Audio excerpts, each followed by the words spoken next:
Bonjour amis dresseurs, c'est Matrox, bienvenue dans ma nouvelle vidéo où je vais vous présenter une team assez classique, donc Azumarill en lead avec Altaria et Limon de Galar en back.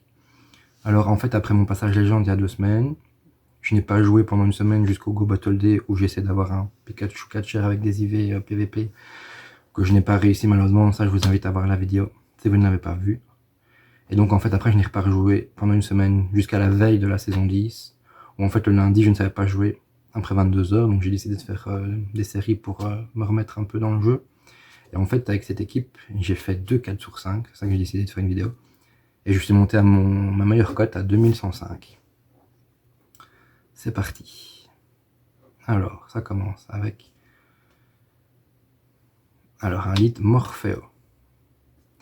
Alors c'est un match-up un peu piégeux puisque on ne se fait pas beaucoup de dégâts l'un l'autre. Maintenant Morpheo a Fatal Foudre, donc et moi je n'ai pas l'attaque fée. Donc ça l'adversaire ne le sait pas. Donc j'essaie d'encaisser un Fatal Foudre qui fait quand même assez mal. Bon, j'essaie au cas où de ne pas bête. L'hydrocanon fait quand même assez de dégâts. Et voilà, ça fait perdre l'adversaire qui shield. Et donc là en fait c'est très difficile de compter les pistolets à eau. Donc je décide d'un peu essayer d'intercepter un Fatal Foudre, mais malheureusement je pense que l'adversaire s'y attendait. Et là il switch sur un Registeel. Donc Altaria contre Registeel, évidemment, un autre match-up perdu. Voilà, on essaye de gratter.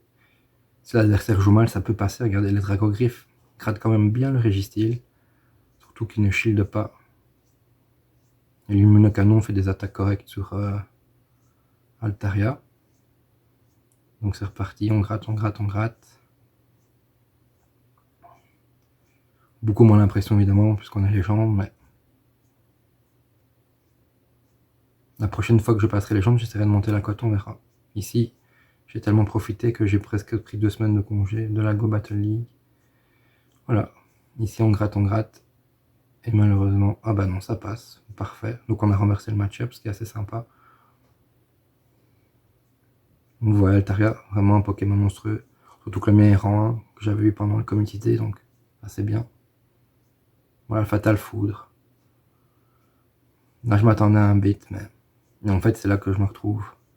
J'aurais dû shield en fait le Fatal Foudre, puisque là je me retrouve dans une position où bah, je ne peux pas grand chose, puisque mon Limon de Galar va se faire avoir. Et voilà, là c'est Tenefix donc, qui vient me gratter. Donc là j'ai essayé de switch, ce qui n'a pas fonctionné. Et là de toute façon Tenefix avec de l'énergie d'avance. Et un bouclier contre un bouclier, c'est perdu. Donc là en fait entre guillemets ma win condition, ma condition pour gagner, c'est que l'adversaire pense que je vais essayer d'envoyer un séisme. Et que le séisme, si c'est pas un Limon, si c'est pas un Tenefix XL, que le séisme one-shot le Tenefix, mais peu de chance. On va voir ça. Bah non, l'adversaire a mis son bouclier, donc c'est perdu, simplement. Mais voilà, on commence cette série par une défaite. Et là, voilà. En même temps, j'essaie de quitter. Voilà, combat suivant. Donc Azumarill contre Deoxys. Donc mon Azumarill est XL. Là, je vous invite à faire un Azumarill XL. Ils sont revenus avec le nouvel événement. Il y a... Marill est disponible dans les œufs et il y a quelques Azumarill sauvages, donc c'est le moment.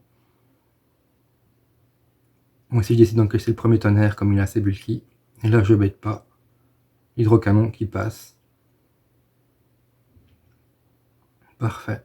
Et là, j'essaie d'intercepter un Fatal Foudre, voilà, ce qui ne fonctionne pas évidemment. Et on se retrouve à Limon de Galar contre Ixon. Donc encore un match-up perdu. Donc quand un match-up est perdu, ça dépend. Soit on décide de ne pas faire de dégâts pour justement revenir avec notre Pokémon et farmer. Mais ici, je n'ai aucun Pokémon qui a vraiment un gros avantage sur Luxon, donc je décide de le faire le plus de dégâts possible, voilà.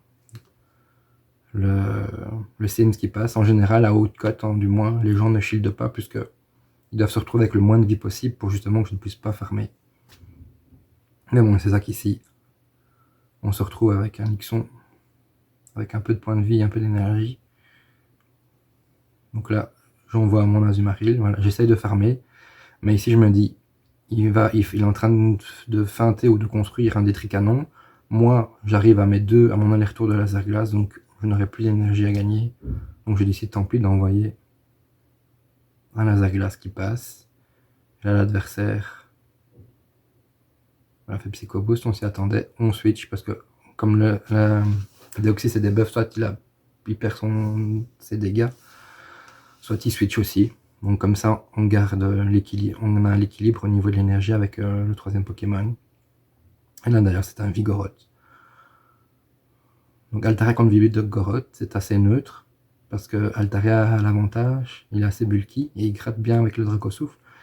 Mais il ne faut pas sous-estimer les balles météo qui sont stab de Vigoroth, qui font assez mal. Le seul avantage, c'est qu'on résiste à la riposte. Donc là, en fait, ça va dépendre de la réaction de l'adversaire. Il met un bouclier. Le problème, c'est que j'ai peur d'être fa que mon Azumarill, il a trop peu de points de vie, donc je décide aussi de mettre un bouclier. Et là, en fait, c'est la course. Ah ben là, voilà. Ah, ben là, en fait, l'adversaire a fait une erreur. Puisqu'il a... Voilà, il envoie Psycho Boost, donc il a mon Altaria, mais il n'a plus d'énergie. Il a ses dégâts qui sont nerfs, et là, il a compris, en fait, qu'il a fait une erreur. Du coup, moi, je n'ai qu'à fermer avec mon Azumarill, et voilà, mon laser glace est prêt. Et je n'ai plus qu'à achever le Vigoroth. Donc vous voyez comme quoi, faut pas toujours se dépêcher dans les combats. Grâce à une erreur de l'adversaire, je remporte le deuxième combat. Et là, on va voir ma cote qu'on n'a pas encore vue, pour montrer que je suis bien à 3058 de cote. Voilà, on enchaîne avec le troisième combat. Lead Bagaïd. Donc là, en temps normal, c'est un match-up assez favorable à Azumarill. Donc l'adversaire switch. Maintenant, je n'ai pas l'attaque fait, donc, mais ça, l'adversaire ne le sait pas. Et l'adversaire envoie... je ne sais plus le nom. Voilà, Rongribou. Le Rongribou qui est mal coté sur PvPoke en Super League, pourtant je le trouve extra. Parce que regardez, mine de rien, il n'a pas l'avantage sur mon Limonde et il spamme tellement les morsures et les plaquages. Ici en plus il a le debuff. Mon Limonde se retrouve dans un pas très bon match-up. En plus il shield bien le séisme, donc je ne suis pas à mon avantage. Oh, qu'est-ce qui se passe?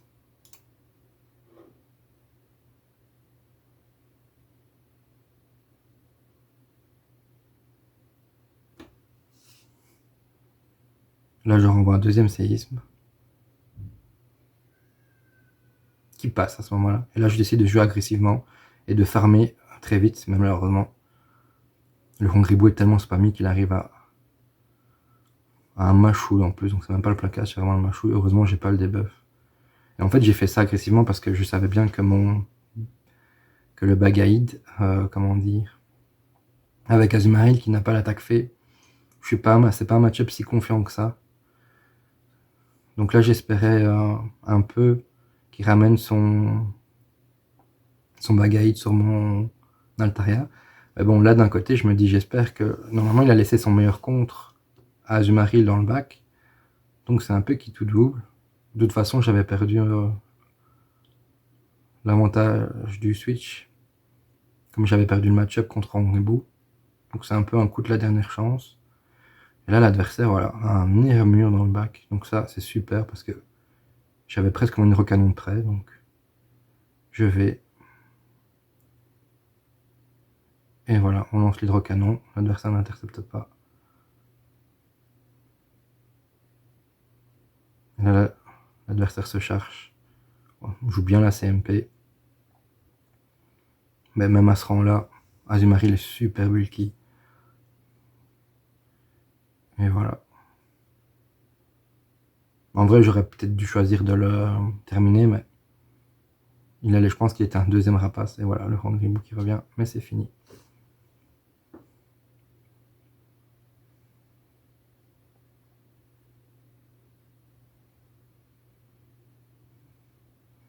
Parti pour le quatrième combat.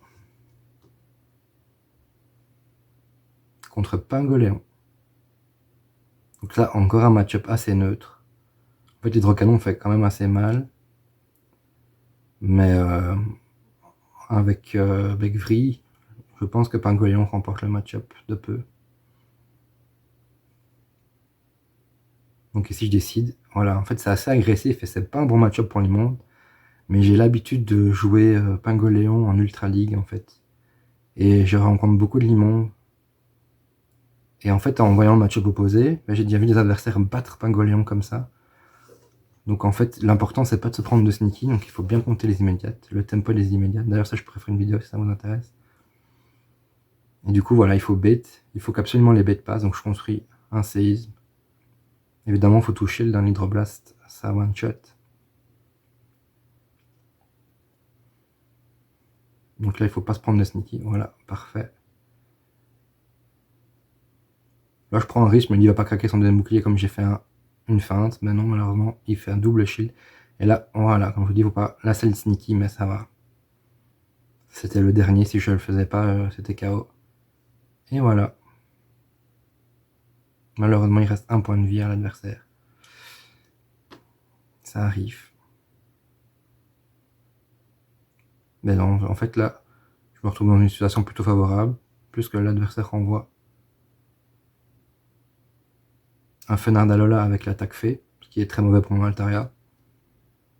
Donc comme quoi, il faut pas gagner tous les match-ups. Et là, en fait, mon but, c'est vraiment d'affaiblir le Fenard pour qu'il fasse le moins de dégâts possible à mon Altaria. Voilà, la CMP.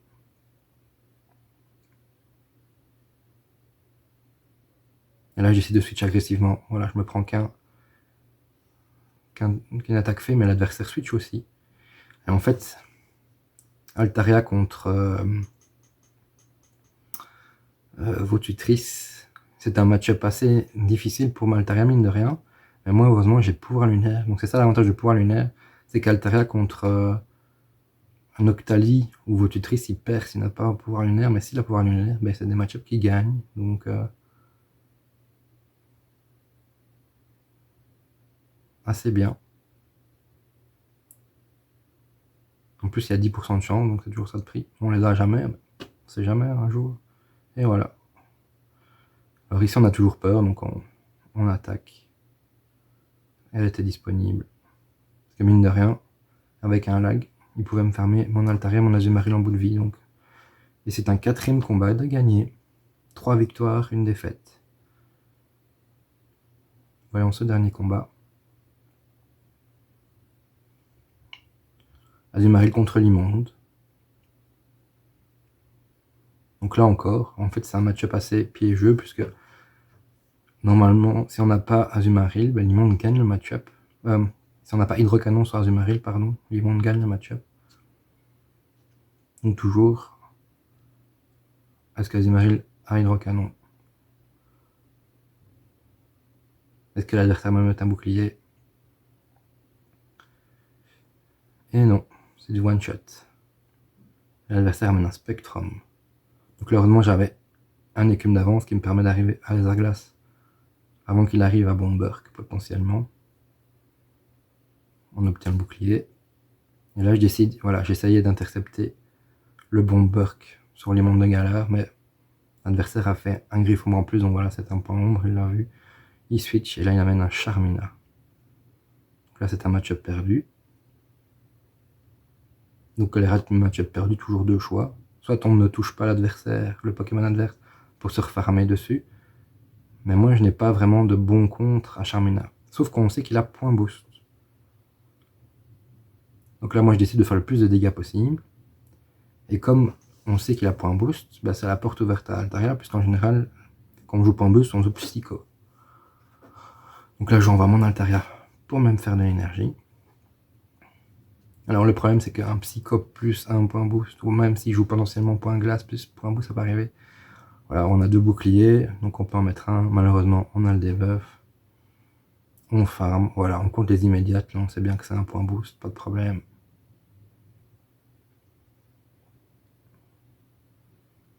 Et l'adversaire switch agressivement, voilà, il renvoie son Spectrum. Voilà, dans le doute, je ne sais plus, j'avais plus trop le décompte, donc je vais boucler. Voilà, c'est point ombre, un petit mètre, c'est pas grave. Moi, j'envoie directement mon piqué. Voilà, les boucliers sont tombés. Maintenant, en fait, c'est la course au premier qui arrivera à son attaque. Et là, en fait, voilà. J'essaye d'intercepter point ombre ou un bon burk avec Azumarill. Mais voilà, l'adversaire, je pense, ne l'a pas trop chargé. Du coup, il arrive à farmer un peu Azumarill.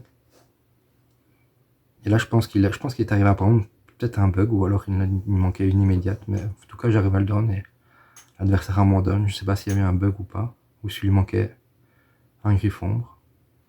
Mais en tout cas, on gagne le combat. Ce qui fait un beau 4 sur 5 à 3058 de cote. Rhinophéros en récompense, donc très lourd à capturer, Rhinophéros. C'est le seul, un des rares où, comme les légendaires, je mets même des baies jaunes, mais lui, je mets une baie rouge. Hop, voilà, on capture les premiers coups. Et voilà ma plus haute cotation de la saison 9, 3105, la veille de la saison 10. Merci de m'avoir regardé. Je vous retrouve pour une prochaine vidéo où je propose 3 équipes à jouer en Super League dans la saison 10. Abonnez-vous si vous voulez le voir. Merci, à la prochaine.